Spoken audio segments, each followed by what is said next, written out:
ખબરોમાં બન્યા રહેવા માટે બેલ આઇકોન દબાવો અને એબીપી અસ્મિતાને સબસ્ક્રાઇબ કરો.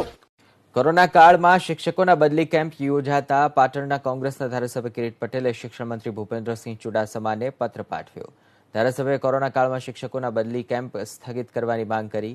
ઉપરાંત ધારાસભ્ય નોકરી કરતા શિક્ષકોને અન્યાય થાય તેવી રીતે કેમ્પ યોજવામાં આવતો હોવાનો આરોપ પણ લગાવ્યો. 2012 અને 14ના પરિપત્રોનું ઉલ્લંઘન થતું હોવાનો પણ આરોપ મૂક્યો. તો 2 દિવસ પહેલા પાટણ ડીપીઓએ લેખિત પત્ર કર્યો, જેની સામે પણ ધારાસભ્ય બાંધ ઉઠાવ્યો છે. ડીપીઓએ કરેલા પરિપત્રમાં જે શિક્ષકો મૂળ જગ્યાએ નોકરી કરતા હોય તે તેમની દાખલ તારીખથી સિનિયોરિટી ગણવાની વાત હતી અને બીજા દિવસે એટલે કે કેમ્પના આગલા દિવસે મૌખિક સૂચનાથી કેમ્પ અને સિનિયોરિટી નહીં ગણવી તેવી સૂચના આપી હોવાનો ધારાસભ્યોએ આરોપ લગાવ્યો છે.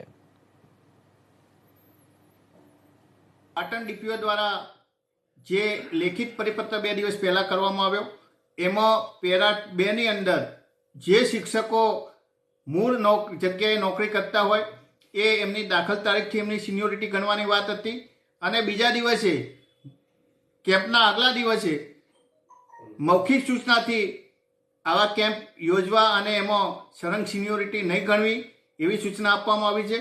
ખરેખર આ બાબત ગેરકાયદેસર છે.